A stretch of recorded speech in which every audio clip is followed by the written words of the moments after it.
شعر میں ڈاکٹر صاحب کی نظر کرتا ہوں۔ مضت الدہور فما اتینا بمثلہ لما اتا فعجزنا عن نظرائہ۔ بہت زمانے گزرے لیکن اس جیسا کوئی نہ آیا، اور جب وہ آیا تو پھر دوسرا لانے میں ناکام رہے گردش ایام، کہ اللہ نے ان کا مثل فی الحال تو کوئی نہیں ہے، لیکن ہماری دعا اللہ ان کے بیٹے کو ثانی ذاکر نائک بنائے، اور اللہ سے یہ بھی دعا ہے کہ کثر من امثالہ، کہ ان جیسوں کی امت کو اشد ضرورت ہے، بہت ضرورت ہے۔ جس طرح انہوں نے اسلام کو مدلل کر کے اور صاف براہین کے ساتھ پیش کیا ہے، میں نے تو زندگی میں کوئی نہیں دیکھا ایسا، اور تھا بھی کوئی نہیں کہ اللہ نے سوشل میڈیا ایک بہت بڑا ذریعہ بنایا بات کے پھیلنے کا، تو اس کا جو خیر میں استعمال ڈاکٹر صاحب کے ذریعے سے ہوا ہے، بہت کم لوگوں کے نصیب میں یہ بات آئی ہے۔ ہم سب ڈاکٹر ذاکر نائک صاحب دامت برکاتہم کی کے استقبال میں یہاں جمع ہوئے ہیں، اور مجھے میزبانی کا شرف اللہ نے بخشا ہے۔ اللہ تعالیٰ نے ان کو جن صفات سے نوازا ہے وہ بتانے کی محتاج نہیں ہے۔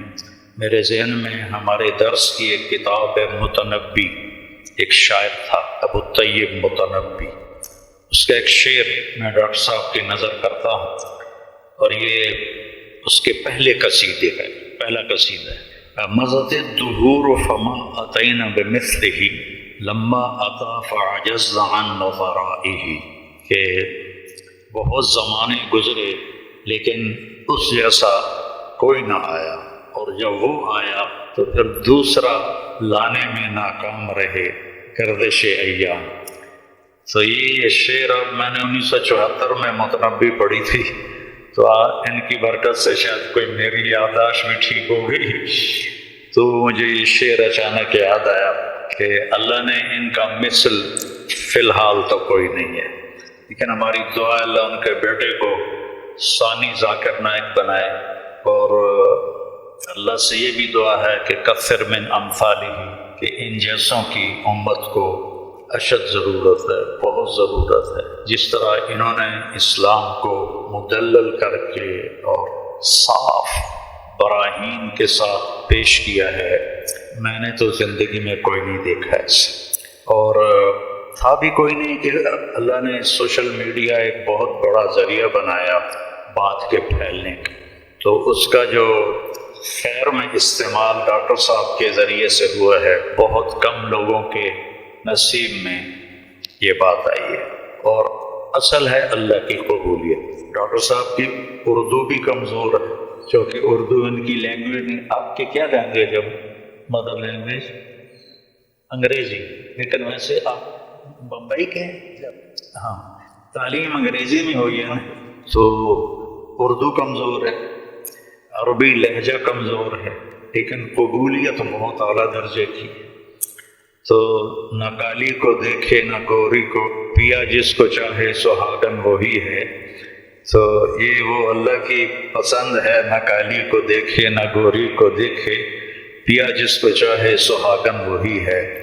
تو یہ اللہ کا انتخاب ہے، اللہ تعالیٰ نے ان کو اس کام کے لیے چنا۔ ڈاکٹر ہیں اور ڈاکٹری کرتے، پیسہ کماتے، مر جاتے، کون جانتا، لیکن انہوں نے من ترک شیئا للہ عوضہ اللہ خیرا منہ، جو اللہ کی رضا کے لیے کسی چیز کو چھوڑتا ہے تو اللہ اس کو اس سے بہتر چیز عطا فرماتا ہے۔ تو یہ ہم اپنی آنکھوں سے دیکھ رہے ہیں، اور اللہ تعالیٰ ان کی صحت، ان کی عافیت سلامت رکھے، تاکہ یہ اسی طرح اللہ کے دین کا کام کرتے رہیں اور دعوت اسلام دیتے رہیں۔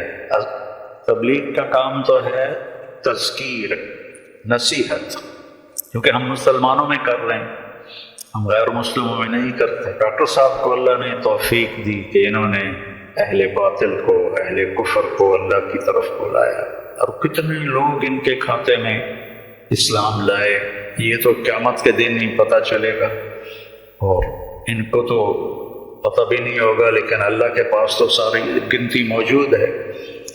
اور لَأَن يَهْدِيَ اللَّهُ بِكَ رَجُلًا وَاحِدًا خَيْرٌ لَكَ مِنْ حُمْرِ النَّعَمِ یا خَيْرٌ لَكَ مِمَّا طَلَعَتْ عَلَيْهِ الشَّمْسُ، ایک آدمی کا تیرے ذریعے سے ہدایت پہ آ جانا، ہدایت تو اللہ دیتا ہے، نبی بھی نہیں دے سکتا، ایک آدمی کا تیرے ذریعے سے ہدایت پہ آ جانا پوری دنیا کے مل جانے سے بہتر ہے، پوری دنیا۔ تو بس یہ میں تھوڑا سا چاہتا تھا کہ جو کہ یہ میرے مہمان بنے ہیں، لیکن تھوڑے سے کلمات ڈاکٹر صاحب کے بھی ہم سننا چاہتے ہیں۔